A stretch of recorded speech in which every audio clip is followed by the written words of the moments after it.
एक बार जोरदार ताली हो जाए अवधेश जी के लिए। चंचल पासवान जी जो बड़ा एनजीओ चलाती हैं लगभग 3000 महिलाओं के साथ, 4000 महिलाओं के साथ, जोरदार ताली हो जाए। गोलू सिंह जी, मेरा नाम चंचला पासवान है, मैं बैकुंठपुर पंचायत के महिला प्रखंड अध्यक्ष हूँ। मेरे निकले 4000 महिलाओं के साथ हम काम करते हैं। गोलू सिंह जी युवा पंचायत अध्यक्ष। गोलू जी राजनीतिक, इनके पिताजी भी मुखिया रहे हैं और राजनीतिक तौर पे अब 2026 में आगे चुनाव लड़ना चाहते हैं। पातेपुर से राजकिशोर जी हमारे वहां किसानों की राजनीति करते हैं और इनके भाभी जी सरपंच है, वहां पे सरपंची का पूरा कामकाज देते। जोरदार तालियां। सुरेश जी 20 साल से पंचायती राजनीति में है और अपने मुखिया सरपंच के द्वारा पंचायत की राजनीति चलाते। जोरदार ताली। सुरेश बैठा जी। जयप्रकाश जी एक एनजीओ चलाते हैं, युवाओं को जोड़े हुए हैं काफी और अपनी पंचायत में बहुत ही सक्रिय हैं। जोरदार ताली। गरौल से गौतम श्रीवास्तव जी। गौतम जी अभी वर्तमान में एडवोकेट भी हैं, उप सरपंच भी है, भाजपा की भी राजनीति की है और प्रखंड और जिला स्तर पे और पार्टियों की भी राजनीति की है। आपने तो संबोधित किया था। जोरदार ताली। हरेंद्र ठाकुर जी जो वर्तमान में वार्ड सदस्य भी हैं, पिछले 30 सालों से वार्ड का चुनाव कर रहे हैं। जोरदार ताली हरेंद्र ठाकुर जी के लिए। गोविंद कुमार जी युवाओं में काफी सक्रिय है, अभी वर्तमान में मुखिया प्रतिनिधि हैं। जोरदार ताली गोविंद जी के लिए। पारू उत्तरी से हमारे साथ सुकृत राम जी जुड़े हैं, जिन्होंने सरपंच का चुनाव लड़ा था, दूसरे स्थान पे आए थे। जोरदार ताली सुकृत राम जी के लिए। सूरज कुमार जी ये हमारे वार्ड सदस्य, वर्तमान में युवा अध्यक्ष हैं, बहुत बहुत बधाई और जोरदार ताली।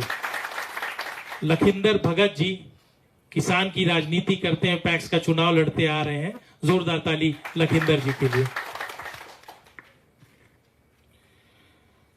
फतेहपुर से हमारे साथ मुन्नी देवी जी हैं, वहां की महिला अध्यक्षा मुन्नी देवी जी 3 बार सरपंच रह चुकी हैं। जोरदार ताली मुन्नी देवी जी के लिए। महेंद्र चौधरी जी जो पंचायत अध्यक्ष हैं, जोरदार ताली महेंद्र जी के लिए। भाजपा के प्रखंड के कोषाध्यक्ष रह चुके हैं। जोरदार ताली। सरजू वर्मा जी जो पैक्स के अध्यक्ष हैं, किसान की राजनीति करते हैं। जोरदार ताली। नैली पंचायत से हमारे साथ प्रमोद यादव जी भी हैं, जो पूर्व में मुखिया रह चुके हैं और आगे भी 2026 में भी मुखिया का चुनाव लड़ेंगे और हमारे साथ पंचायत का नेतृत्व कर रहे हैं। जगन्नाथ सिंह जी 3 बार जेडपी का चुनाव लड़े हैं, हर बार 2000 से अधिक वोट लाए हैं। जोरदार ताली जगन्नाथ जी के लिए। जनार्दन जी सेवानिवृत्त सेना से हैं और सेना की सेवानिवृत्त सभी कर्मचारियों की एक बड़ी समिति चलाते हैं, उसके अध्यक्ष हैं। जोरदार ताली जनार्दन जी के लिए। राजू कुमार जी वहां के युवा अध्यक्ष। राजू जी जदयू में भी पंचायत और प्रखंड के अध्यक्ष रह चुके हैं। जोरदार ताली। अभी जन सुराज से जुड़े हैं। जोरदार ताली राजू जी के लिए।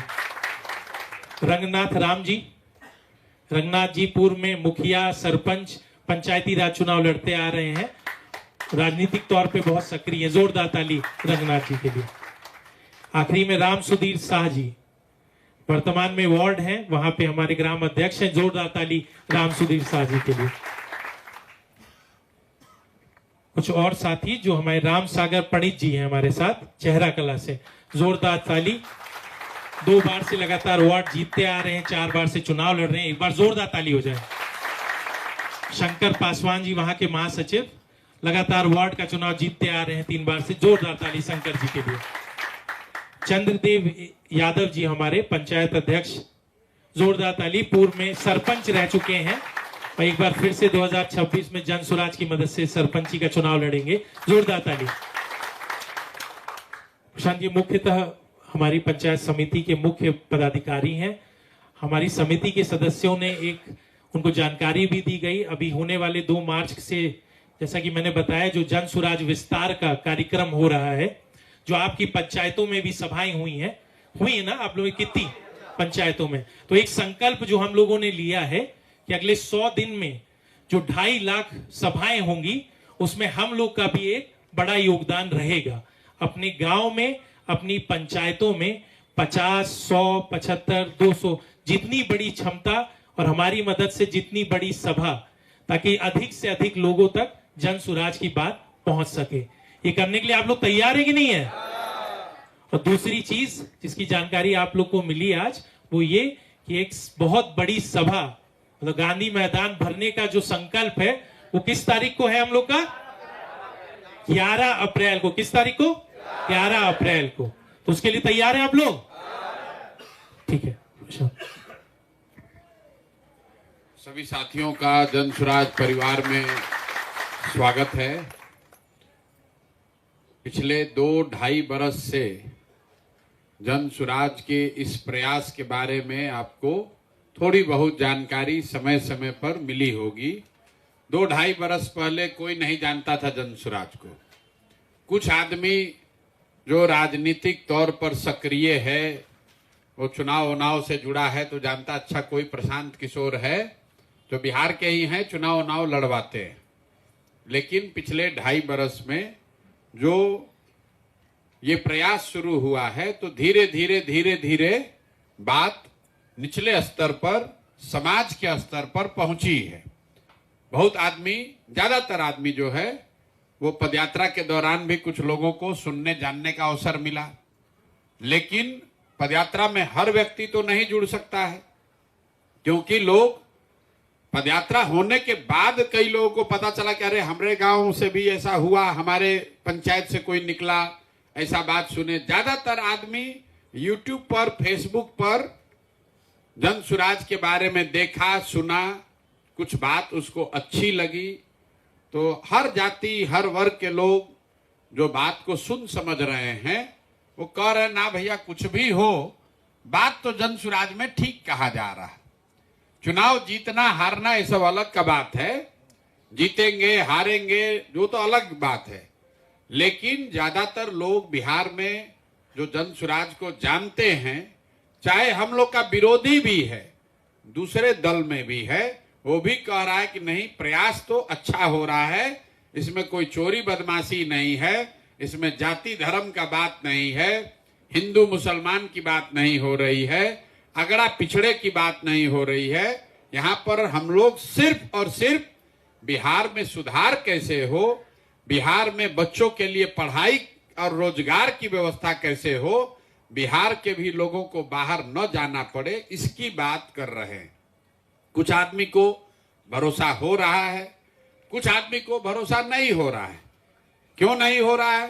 जो 30 साल 40 साल 50 साल से लोग नेता सब का बढ़िया बात सब सुना, जो आया वो यही कहा कि हमको वोट दे दो, हमसे जुड़ जाओ, हमारा झंडा उठा लो, हमारा नारा लगाओ, हमारे साथ जुड़ोगे तो तुम्हारा कल्याण हो जाएगा, बिहार का विकास हो जाएगा। लोग उसी के नाम पर वोट देता है कि भैया हम लालू जी को देंगे तो हमारा भला होगा, कोई कह रहा है मोदी जी को देंगे तो उससे हमारा कल्याण होगा, कोई कह रहा है भाई हमको लालू जी को नहीं जीतने देना है इसलिए नीतीश को दिए जा रहे हैं। लेकिन और ये जो लोग भी जीत कर गए, अपने अपने हिसाब से थोड़ा बहुत सबने प्रयास किया है, ये नहीं कह सकते हैं कि कोई काम नहीं किया। जिसको जो समझ ऊपर वाले ने, भगवान ने दिया, सबने कुछ न कुछ सुधार करने का प्रयास किया। तो जितना राजनीतिक दल है वो यही कहता है कि हम ठीक हैं, दूसरा वाला खराब है। जन सुराज में हम लोग उल्टा बात बता रहे हैं। हम लोग ये कह रहे हैं कि बहस क्या है करे कि लालू जी खराब की, नीतीश खराब की, मोदी खराब। हम लोग मान ले भाई सब आदमी अच्छा है, सब आदमी अपने अपने हिसाब से अच्छा करने का प्रयास भी किया। लेकिन अगर सब आदमी के बात को सही मान भी लिया जाए, मान लिया जाए कि भाई लालू जी के राज में जो गरीब था, पिछड़ा था, उसको आवाज मिल गया, उसको सम्मान मिल गया, मान लीजिए इसमें कोई दिक्कत नहीं, मिला ही है। ये मान लिया जाए कि भाई नीतीश के राज में बिजली बन आ गया, थोड़ा बहुत सड़क का सुधार हो गया, अपहरण रुक गया, कानून व्यवस्था में सुधार हुआ, मान लिया जाए। यही ना दावा कर रहे हैं। काहे के लिए बहस करे कि नहीं किए हैं? मोदी जी कह रहे हम भारत को विश्व गुरु बना दिए, तो क्या कर दिए, क्या कर दिए, देश में देश का मान बढ़ा दिए, मंदिर बना दिए। तो सब के बात को मान लीजिए कि भाई सब ठीक है, लेकिन अगर सब के बात को सही मान भी लिया जाए तो भी आज देश का सबसे गरीब, सबसे पिछड़ा, सबसे ज्यादा निरक्षर और सबसे ज्यादा पलायन वाला राज्य, बेरोजगारी वाला राज्य बिहार ही है। इससे भी कोई इनकार नहीं कर सकता है। तो जौना रास्ता पर हम लोग चल रहे हैं उस रास्ता पर चल के तो सुधार होगा नहीं, कहीं ना कहीं तो कोई बात ऐसा है जो पकड़ में नहीं आ रहा है। तभी तो दूसरा राज्य लोग कह रहा है बिहार में भ्रष्टाचार बहुत है। तो भैया कौना राज्य में भ्रष्टाचार नहीं है? कह रहा है बिहार में नेता सब चोर है। तो भैया कौना राज्य में नेता लोग हरिश्चंद्र है? नेता हर जगह ऐसे ही उल्टा पुल्टा बोलता है। भ्रष्टाचार कम या ज्यादा हर जगह है, लेकिन जितना दुर्दशा बिहार में है इतना दुर्दशा देश में कहीं नहीं है। भाई तमिलनाडु का आदमी तो बिहार आ नहीं रहा है मजदूरी करने, कर्नाटक का आदमी तो नहीं आ रहा है, बंगाल का आदमी बिहार में मजदूरी करने नहीं आ रहा है, हम ही लोग के बच्चे जा रहे हैं। क्यों जा रहे हैं? तो कुछ न कुछ समाज को भी, आपको, हमको भी आत्मचिंतन की जरूरत है। कुछ तो गलती हम लोग से हो रहा है जिसकी वजह से सुधार नहीं हो रहा है, और यही बात बताने समझाने का प्रयास के नाम का नाम है जन सुराज, कि घर घर जाइए और जब तक समाज को नहीं बताइएगा तब तक सुधार नहीं हो सकता। अभी हम आपको दिखाएंगे कि गलती कहां हो रहा है। तो यहां पर जितने लोग आप लोग आए हैं, आपका बहुत लंबा समाज में अनुभव है। कई लोग बताए हम मुखिया जीते हैं, सरपंच जीते हैं, अलग अलग दल और नेताओं को आप सुने हैं, विचारधारा से जुड़े हैं। आप लोग से हम 2 सवाल पूछेंगे, आपको उसका जवाब देना है। आपको आंख के सामने दिखेगा कि गलती कहां हो रही है और रास्ता इससे कैसे निकलेगा।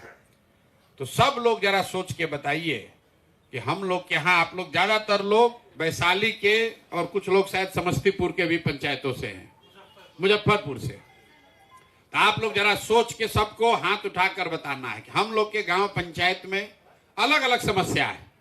किसी के यहाँ पानी है, किसी के यहाँ सड़क नहीं है, किसी के यहाँ फैक्ट्री नहीं है, कहीं नाला नहीं है, कहीं इंदिरा आवास नहीं है, अलग अलग लोगों का समस्या है। लेकिन अगर सबसे पूछें कि भैया एक चीज अगर कोई जिसको कि होना ही चाहिए तो और कुछ हो या नहीं, हर गांव में, हर पंचायत में आपके हमारे बच्चों के लिए पढ़ाई और रोजगार का व्यवस्था होना चाहिए कि नहीं होना चाहिए? होना चाहिए। सबको हाथ उठाकर बताना है, रिकॉर्ड हो रहा है। होना चाहिए कि नहीं होना? इतना समझ है सबको? सबको समझ है ना भाई? हाथ नीचे कीजिए। हम नहीं सिखाए, आप लोग पहले से अपने अनुभव से, आपको पहले से पता है, चाहे आप अगड़े हैं या पिछड़े, आप खुद पढ़े लिखे हैं या अनपढ़, गरीब हैं या अमीर, नेता हैं या किसान, महिला हैं या पुरुष, सब ने कहा कि ना भैया पढ़ाई या रोजगार तो होना ही चाहिए। इतना हो जाएगा तो कुछ तो सुधार होगा। तो अब जरा सब आप समझदार लोग अपने अपने बच्चों का चेहरा याद कीजिए और अपने बच्चों के नाम पर बताइए कि आज तक आपने जीवन में क्या कभी अपने बच्चों के पढ़ाई रोजगार के लिए वोट दिया है? मुड़ी नहीं हिलाना है। कोई आप में से किसी ने अपने बच्चों के पढ़ाई रोजगार के लिए वोट दिया है कि नहीं दिया है?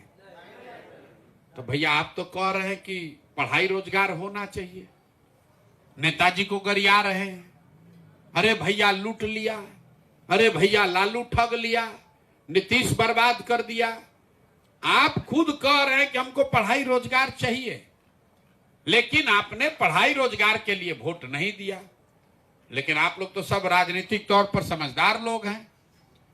तो अब कोई खड़ा होकर कहेगा कि भैया आज तक तो पढ़ाई रोजगार के लिए कोई वोट मांगने आईबे नहीं किया और हम लोग तो सब नेता को वोट दिए, तो इसका क्या गारंटी है कि अभी हम लोग पढ़ाई रोजगार के लिए वोट देंगे तो मिलेगा? किसको वोट दिया जाए? लालू को दिया जाए, नीतीश को दिया जाए, जनसुराज को दिया जाए? तो हम अभी आपको दिखाएंगे कि आपको वोट जिसको देना है दीजिए। ऐसा रास्ता है लोकतंत्र में जो सीख कर जाइएगा, आंख के सामने दिखेगा कि आपके बच्चों को पढ़ाई रोजगार मिलेगा ही मिलेगा। हमारी बात पर भरोसा नहीं है तो हमारे दूसरे सवाल का जवाब दीजिए, अभी आंख के सामने दिखेगा। यही हम जन सुराज में सिखाते हैं, क्योंकि यही बात जाकर आपको गांव में बताना है। जरा सब लोग सोच के बताइए, आज तक जिन नेताओं को हमने आपने वोट दिया, उन नेताओं ने हम लोग का काम किया है कि नहीं किया है? अरे भाई जोर से बताओ, जो नेताओं को आपने वोट दिया उन्होंने काम किया कि नहीं किया? हाथ उठाकर बताइए, किया कि नहीं किया? ना भाई जोर से बताओ, ऐसे अब आधा आदमी बोल रहा है ऐसे हाँ या ना। अरे काम नेता लोग किया है कि नहीं किया है? नहीं किया है। सब लोग बोले हैं, वीडियो में रिकॉर्ड हुआ है। आप लोगों ने कहा भैया जिसको वोट दिए काम तो केयर करबे नहीं किया कोई। तो अब हम गिनवाना शुरू करते हैं, आप हाँ या ना में बोलिएगा। सही बोले तो हाँ बोलिएगा, गलत बोले ना बोल दीजिएगा। पूरे बिहार में आपके गांव पंचायत में बहुत सारा लोग 5 किलो अनाज के लालच में मोदी जी को, भाजपा को वोट दिया। तो बहुत सारे लोगों ने जो 5 किलो अनाज के लिए वोट दिया, बिहार में चाहे जितना भ्रष्टाचार है, 1 किलो चोरी करके 4 किलो अनाज लोगों को मिल रहा है कि नहीं मिल रहा है? मिल रहा है। बहुत सारा लोग कहा ना भाई हम तो अयोध्या में मंदिर बने इसके लिए वोट दिए हैं मोदी जी को। तो आपके गांव में नाली गली नहीं बना, स्कूल अस्पताल नहीं हुआ, फैक्ट्री नहीं लगा, लेकिन आपके वोट से अयोध्या में रामलला का मंदिर बना है कि नहीं बना है? बना कि नहीं बना? बहुत सारा लोग कहा ना भैया हम तो लालू जी के वोटर हैं, हम तो ना भाजपा को दिए हैं, लालू जी को वोट दिए हैं। क्यों दिए हैं? कि लालू जी के राज में गरीब को, पिछड़ा को आवाज मिला। तो लालू जी के राज में बिजली पानी सड़क नहीं हुआ, पढ़ाई रोजगार नहीं हुआ, लेकिन जो गरीब था, पिछड़ा था, उसको आवाज मिला कि नहीं मिला? अरे बिहार में गरीब को आवाज मिला कि नहीं मिला लालू के राज में? बहुत लोग कहा ना भाई हम तो लालू के विरोधी हैं, हम तो नीतीश को देंगे, नीतीश को वोट दिए हैं, बिजली आया है, नीतीश आया तो बिहार में बिजली आया।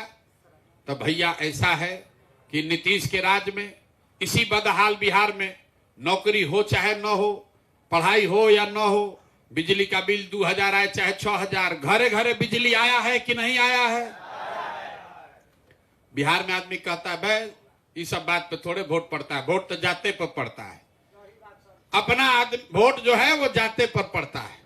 तो बिहार में आपके जात के नेता ने आपके पढ़ाई का चिंता नहीं किया, रोजगार नहीं दिया, लेकिन घरे घर जाति का चर्चा, जाति का गिनती कराया है कि नहीं कराया है?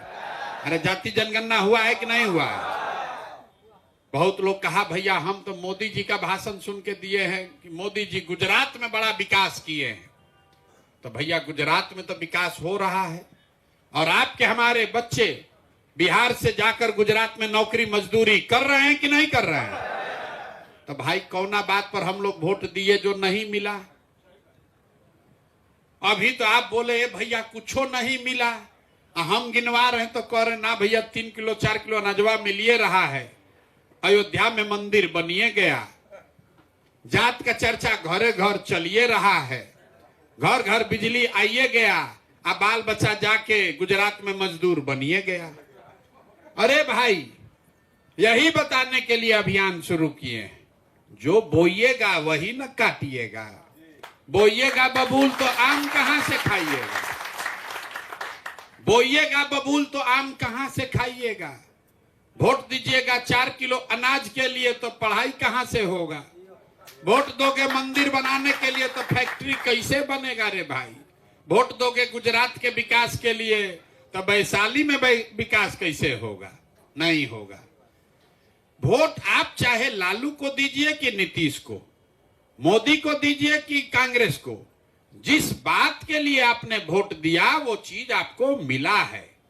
लालू को आपने आवाज के लिए वोट दिया तो आवाज मिला, नीतीश को बिजली के लिए वोट दिए, बिजली मिला, आपको मोदी को मंदिर के लिए वोट दिए, मंदिर बना है, 5 किलो अनाज के लिए वोट दिए, 4 किलो अनाज मिल रहा है। अगर आपने कहा अपने बच्चों के नाम पर कि भैया आज तक हम लोग किसी को अपने बच्चों के पढ़ाई रोजगार के लिए वोट नहीं दिए, तो जिसके लिए वोट दिए वो मिला और जिसके लिए वोट नहीं दिए वो नहीं मिला। पूरा बिहार का बच्चा अनपढ़ मजदूर बन गया, चाचा अपना पलट पलट के कुर्सी पर बैठे हुए हैं। इसीलिए ये अभियान शुरू किए हैं कि एक बार जीवन में संकल्प लीजिए, आपने जात के लिए वोट दिया, आपने आवाज के लिए वोट दिया, आपने मंदिर के लिए वोट दिया, आपने 5 किलो अनाज के लिए वोट दिया। एक बार वोट अपने बच्चों के पढ़ाई और रोजगार के लिए दीजिए, तभी बिहार में सुधार होगा।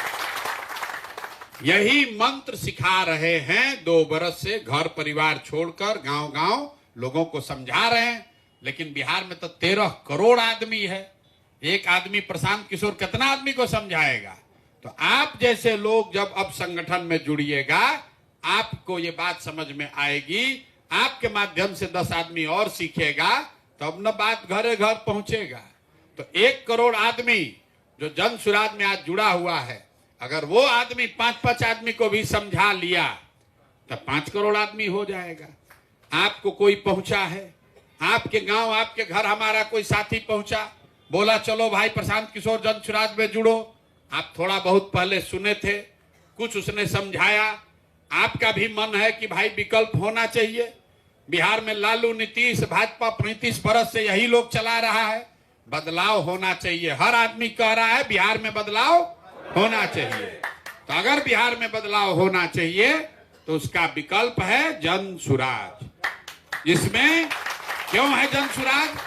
इसलिए नहीं कि प्रशांत किशोर कह रहे हैं, क्योंकि बिहार में जन सुराज किसी व्यक्ति का दल नहीं है, किसी जाति का दल नहीं है, किसी परिवार का दल नहीं है।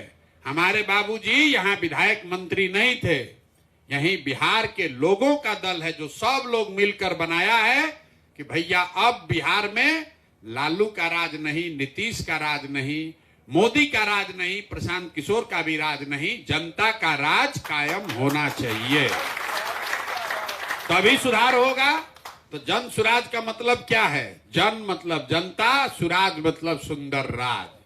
जनता का सुंदर राज कायम हो, हम लोग के बच्चों को भी कम से कम 10, 12, 15 हजार रुपया के मजदूरी के लिए बाहर नहीं जाना पड़े, यही व्यवस्था बनाने के लिए यह अभियान शुरू किया गया है। इसका 5 गो संकल्प है जो आपको बताया जा रहा है। पहला बात क्या कहा जा रहा है कि 15 साल से कम उम्र के बच्चा के पढ़ाई का व्यवस्था तुरंत ठीक किया जाएगा।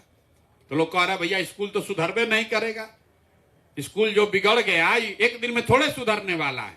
तो इसका रास्ता क्या निकाले कि भैया जब तक स्कूल सरकारी स्कूल नहीं सुधरेगा तब तक हर गरीब को ये विकल्प है, ये ऑप्शन है, ये रास्ता है कि अपने बच्चा को प्राइवेट स्कूल में भेजे और उसका खर्चा, उसका फीस सरकार की ओर से भरा जाए, ताकि गरीब का लड़का भी अंग्रेजी स्कूल में पढ़ सके। नहीं तो अभी गांव में सब प्राइवेट स्कूल है, लेकिन गरीब का आदमी उसको भेजिए नहीं सकता, उसके पास पैसे नहीं है, कैसे भेजेगा?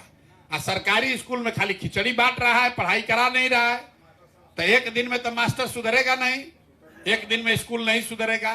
तो जन सुराज ने कहा कि सरकारी स्कूल जब तक नहीं सुधरेगा, 2 बरिस लगे, 4 बरिस लगे, 5 बरिस लगे, तब तक गरीब का लड़का उम्र उसका बीत जाएगा।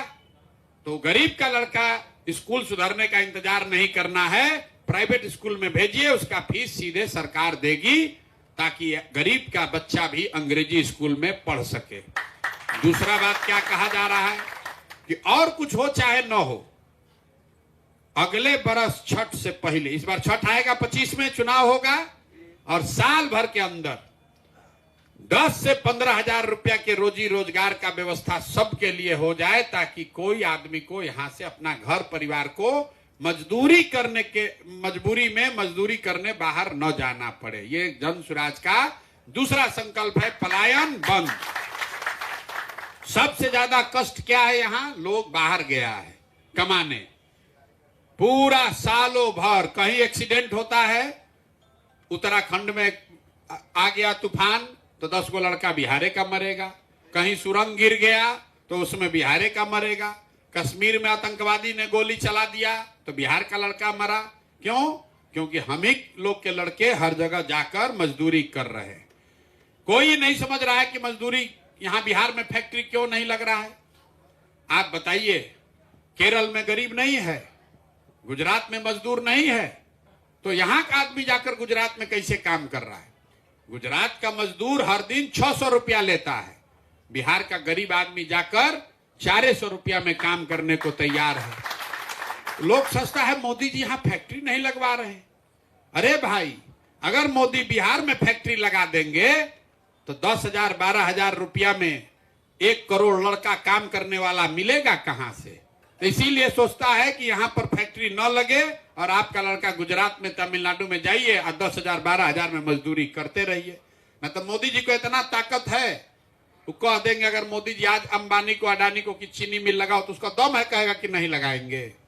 वो कह सकता है कि नहीं लगाएंगे, क्यों नहीं कहता है? वो कह देगा तो 10,000 में काम करने वाला लेबर मिलेगा कहां से? ये बिहार का दुर्दशा है। इसलिए जन स्वराज का संकल्प है कि हर हालत में पहले पलायन बंद होना चाहिए। 10-12 हजार के मजदूरी के लिए किसी को बाहर नहीं जाने देना है। तीसरा बात क्या कहा गया कि घर घर इतना आदमी काम कैसे करेगा, कहां से रोजगार मिलेगा? तो इसके लिए कहा गया कि 4 रुपया सालाना पर, 4 रुपया सालाना पर घर घर में लोगों को कर्ज दिया जाए, लोन दिया जाए, ताकि आदमी रोजी रोजगार व्यापार कर सके। कुछ नहीं करेगा, 4 गो भैंसे खरीदेगा, दूधे बेचेगा, अंडा फार्म खोलेगा, मिठाई का दुकान खोलेगा, कपड़ा का दुकान खोलेगा, कुछ तो करेगा। अभी आप जाते हैं बैंक से कर्जा लेने, कहता है जमीन के कागज दो, गिरवी रखो तब पैसा देंगे। तो जन स्वराज कह रहा है कि बिहार से गरीबी दूर करना है तो सरकार गारंटी देगी, आपको बैंक से लोन मिलेगा 4 रुपया सालाना पर, ताकि हर लड़का हर महिला अपने घर घर में रोजी रोजगार कर सके। चौथा संकल्प इसका क्या है कि मनरेगा को खेती से जोड़ देना है। मनरेगा को खेती से जोड़ना है। इससे क्या होगा कि जितना खेत का मजदूर है वो किसान के लिए फ्री हो जाएगा। अभी मनरेगा का रुपया आ रहा है, माटी काटा, कुछ किया, इधर किया उधर किया, लूटपाट के सब खत्म। जन स्वराज कह रहा है कि जितना किसान है जो अभी धान और गेहूं उगा रहा है, अगर ये धान गेहूं का फसल बंद करके नगदी का खेती करने लगे, मसाला का खेती करे, सब्जी का खेती करे, फल का खेती करे, फूल का खेती करे, तो उसको मजदूर मनरेगा से मुफ्त में दिया जाएगा। तो खेत तो बढ़ेगा नहीं, आपके पास 1 बीघा खेत है तो 3 बीघा खेत तो होगा नहीं, लेकिन 1 बीघा खेत में धान उगाकर 20,000 कमा रहे हैं, अगर उसी में 1 बीघा में कल लहसुन उगाने लगिएगा तो 50,000 रुपया का उपाय हो जाएगा। इसीलिए जन स्वराज कह रहा है कि खेती को मनरेगा से जोड़ा जाए। मनरेगा का जो मजदूर है वो चोरी बंद हो, किसान को आपको मजदूर मिलेगा, आप अपने आप खेती बढ़िया कीजिएगा, आपका आमदनी बढ़ेगा।